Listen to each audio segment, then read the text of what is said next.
First contact. Laughter in the void. Admiral Elena Santos stood on the bridge of the TES Improbable, watching the massive Imperial fleet materialize from hyperspace. Their ships were perfect geometric shapes, spheres, cubes, and pyramids of gleaming metal that seemed to radiate order into the chaos of space. She couldn't help but smile.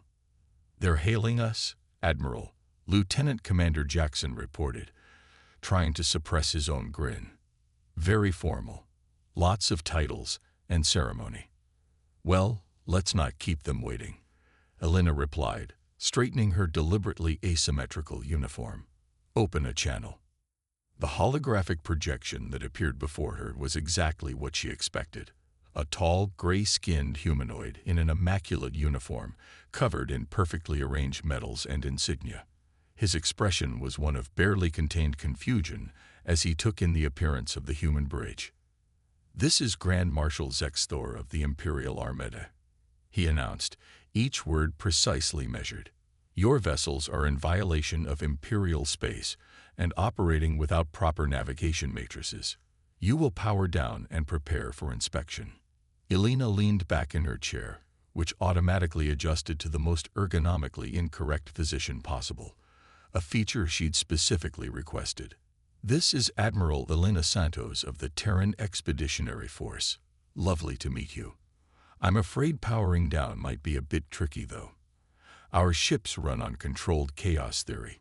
If we power down, they might decide to power up instead. Quantum uncertainty and all that."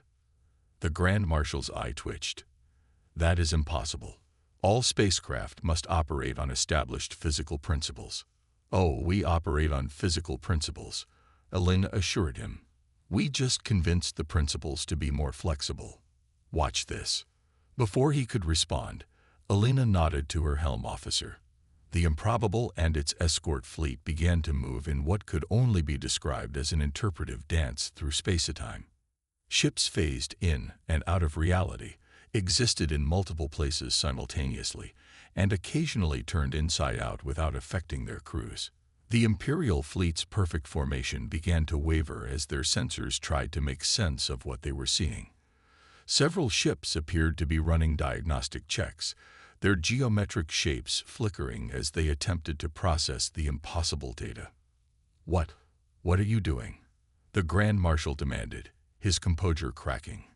"Breaking the laws of physics, obviously," Elena replied cheerfully, "though we prefer to think of it as negotiating with them. Would you like to see how we travel faster than light? Instead of boring old hyperspace, we convince space itself to pretend it's shorter than it actually is. Much more efficient." The Grand Marshal's hologram flickered as he turned to consult with someone off-screen. When he returned, his gray skin had taken on a distinctly paler hue. "Our scientists are requesting access to your sensor data. Of course. Though I should warn you, our sensors don't so much detect things as engage in philosophical debates with reality about what might be there. Makes for some interesting readings." As if to prove her point, one of the display screens behind her began showing readings in interpretive dance rather than numbers. The Grand Marshal stared at it for several long moments before speaking again. "Admiral Santos," he said slowly, "your methods are highly irregular and completely contrary to established Imperial doctrine." "Thank you. That was not intended as a compliment." Elena's smile widened. "We know. But we found the universe has a sense of humor. Once you learn to laugh with it, the possibilities are endless." She gestured to her communications officer. "We're sending you our first contact package now. Fair warning, it's written in quantum poetry. The equations tend to rhyme." The last shred of the Grand Marshal's composure vanished as his scientists presumably began reviewing the data. This defies all logic." "Logic is overrated," Elena replied with a wink. "Now shall we discuss that cultural exchange program I mentioned? We'd love to show your engineers how we built our probability drives. Just remember, the first rule of human engineering is that anything is possible if you don't know it's impossible." The physics of improbability. The Imperial Science Academy was having a collective existential crisis, Chief researcher Valthek watched in mounting horror as the human engineers demonstrated their probability drive to a group of Imperial scientists. The demonstration took place in a specially reinforced chamber aboard the Imperial flagship, though Valthek was beginning to question whether any amount of reinforcement would matter to beings who treated the laws of physics as polite suggestions.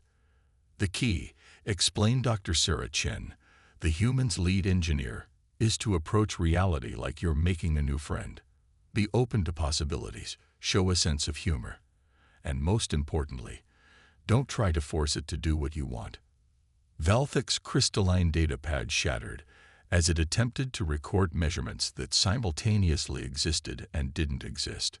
But how do you control it? Control. Sarah laughed, the sound somehow causing local probability fields to harmonize. We don't control anything. We suggest. We encourage. Sometimes we even ask nicely. Watch this. She pulled out what appeared to be an ordinary wrench and gave it a gentle twist.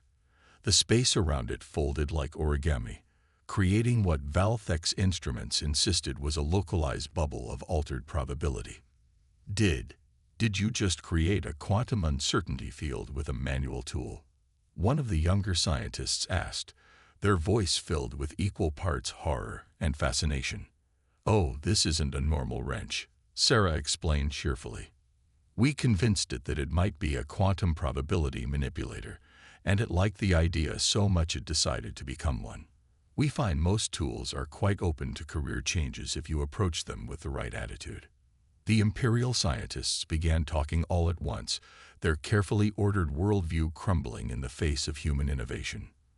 Valthek raised a hand for silence, trying to maintain some semblance of scientific dignity. Dr. Chen, they said carefully, everything you're showing us violates fundamental universal constants. It should be impossible. Impossible is just another way of saying you haven't found the right way to ask yet, Sarah replied, tucking the reality-bending wrench back into her pocket. Your problem is you're too focused on telling the universe what it can and can't do. We prefer to treat universal constants more like universal guidelines. As if to demonstrate, she pulled out a small device that looked suspiciously like a child's toy. This is what we call a probability randomizer. It's actually a prototype for our new faster-than-light drive system. That appears to be what humans call a magic 8-ball, one of the scientists observed. Exactly.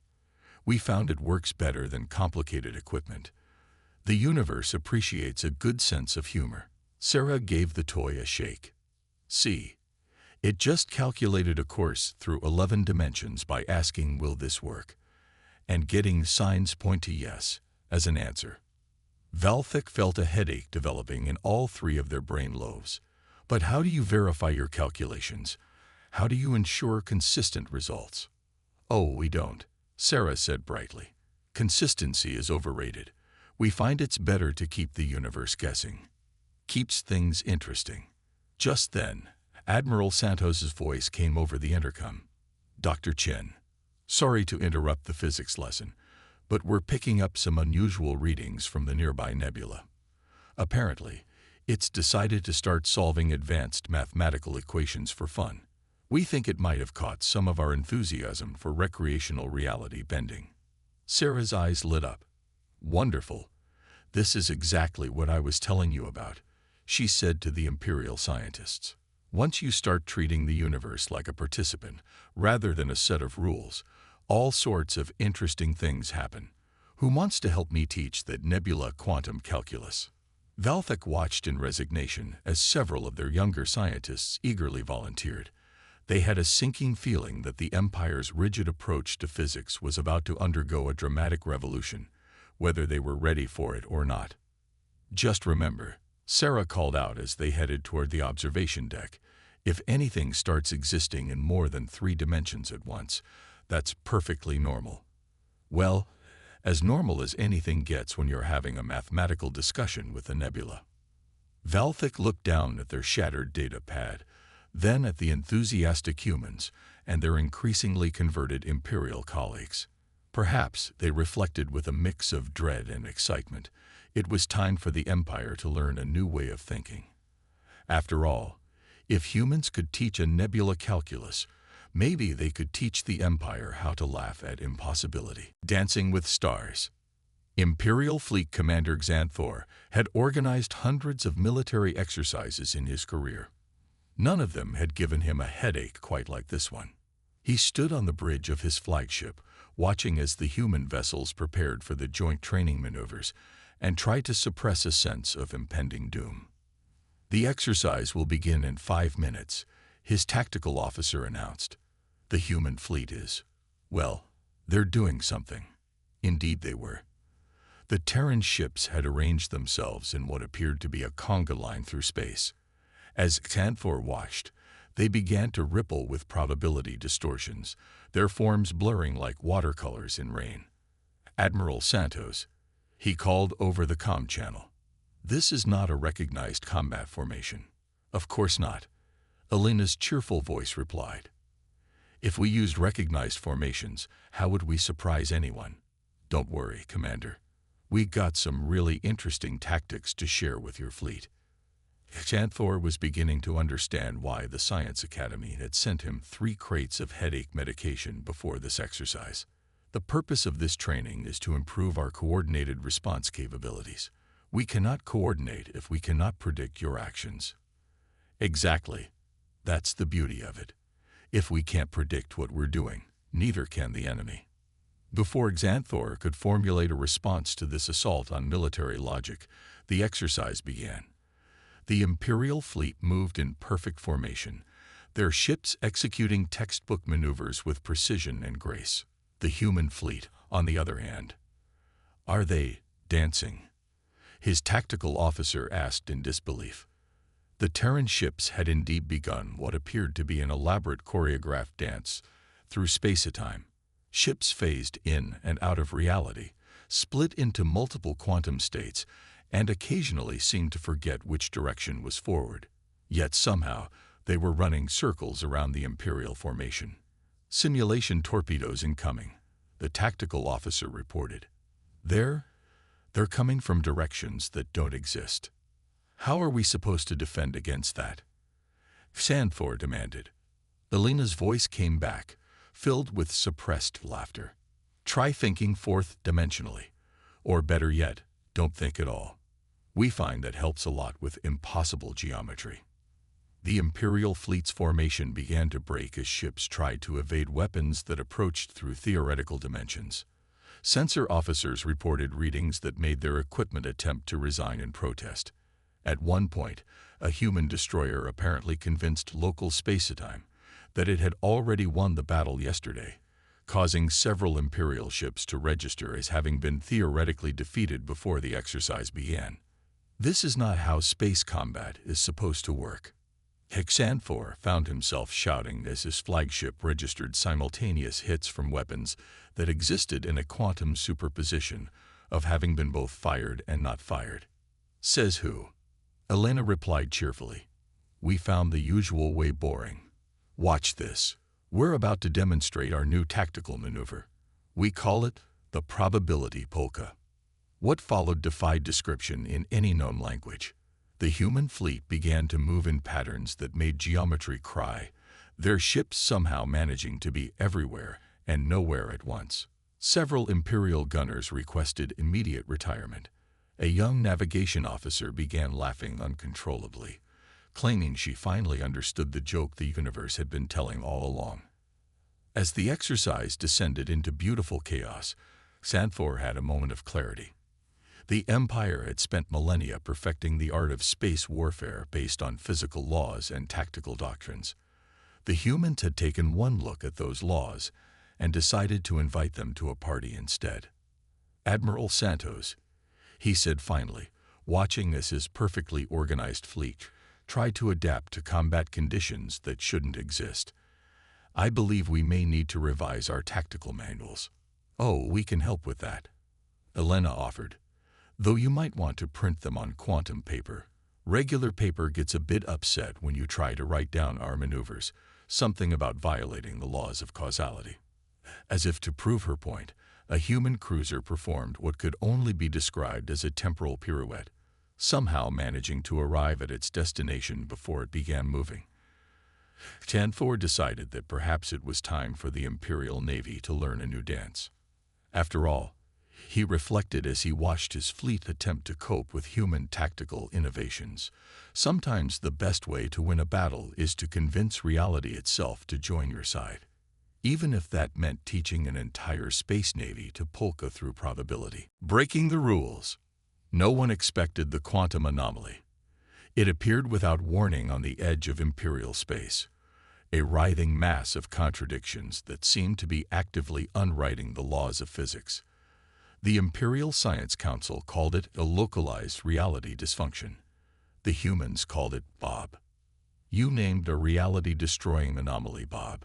Grand Marshal Thor asked, staring at the holographic display where the anomaly was cheerfully violating conservation of energy. It responded well to the name. Admiral Elena Santos replied with a shrug.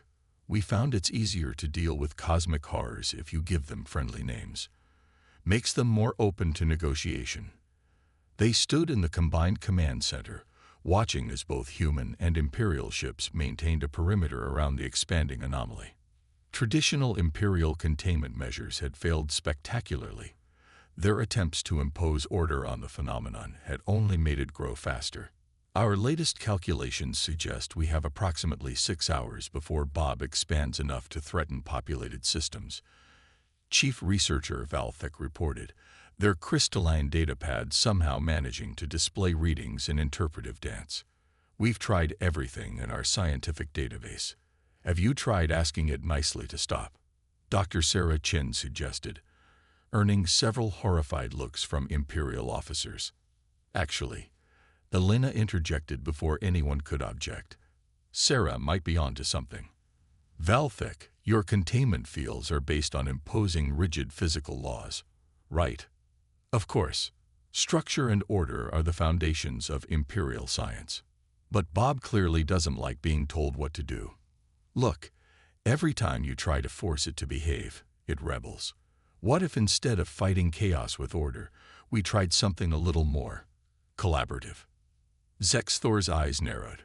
"What exactly are you suggesting, Admiral?" "I'm suggesting we teach your ships to dance." What followed was perhaps the strangest emergency response in Imperial history. Under Sarah's guidance, Imperial engineers began modifying their containment fields to operate on human probability principles. It wasn't easy. The Imperial ship's quantum crystals initially refused to cooperate with such unorthodox methods. "You have to sweet-talk them," Sarah explained to a group of increasingly frazzled Imperial technicians. "Your quantum crystals are used to calculating everything perfectly. Show them how fun it can be to improvise." Slowly, impossibly, it began to work. The rigid geometric shapes of Imperial vessels began to blur at the edges as they learned to bend probability. Several ships developed what could only be described as personalities, with one battlecruiser becoming particularly enthusiastic about its new ability to exist in multiple quantum states simultaneously. "Remember," Elena called out as the combined fleet moved into position, "we're not trying to destroy Bob or contain it. We're inviting it to join our realities party, just with slightly fewer physics violations." The sight was unprecedented.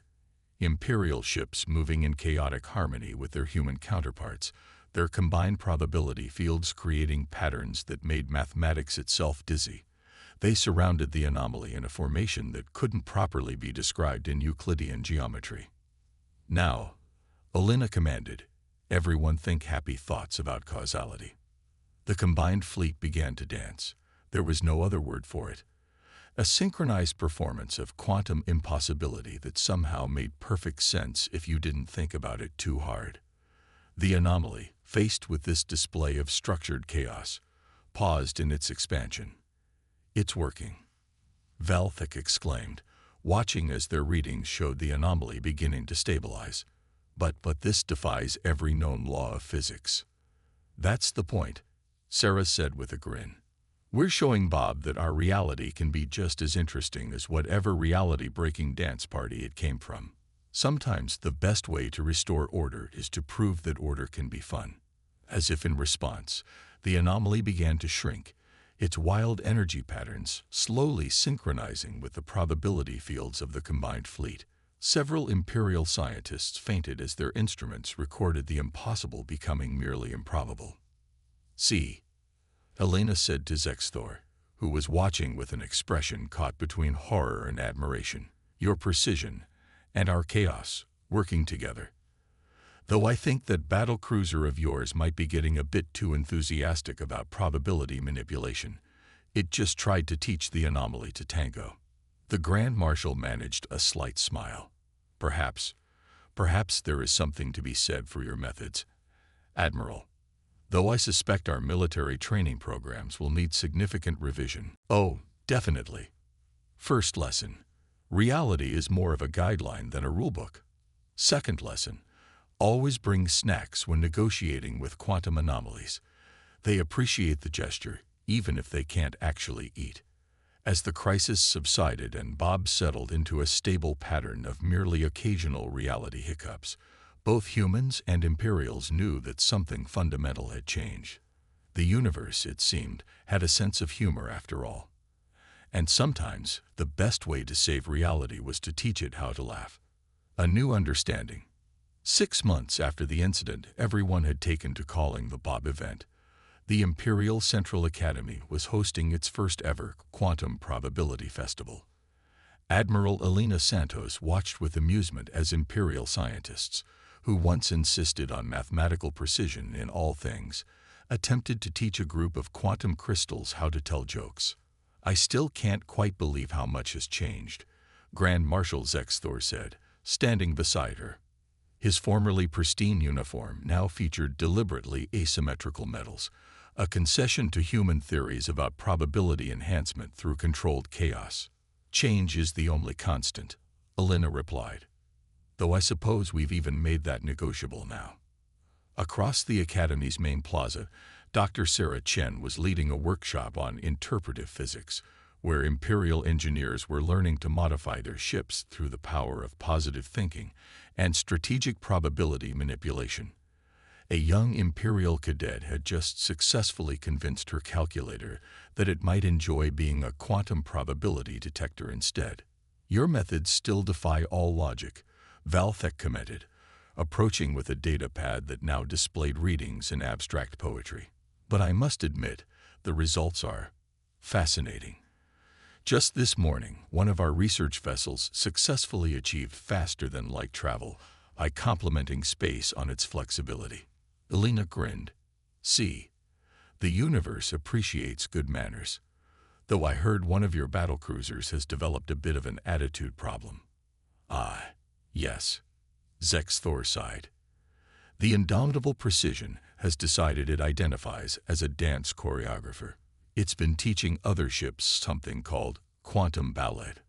As if on cue, a massive Imperial warship drifted past the Academy's observation windows, executing a perfect pirouette that briefly existed in 7 dimensions at once. Several nearby ships applauded by modulating their probability fields. "We've had to completely rewrite our military protocols," Zexthor continued.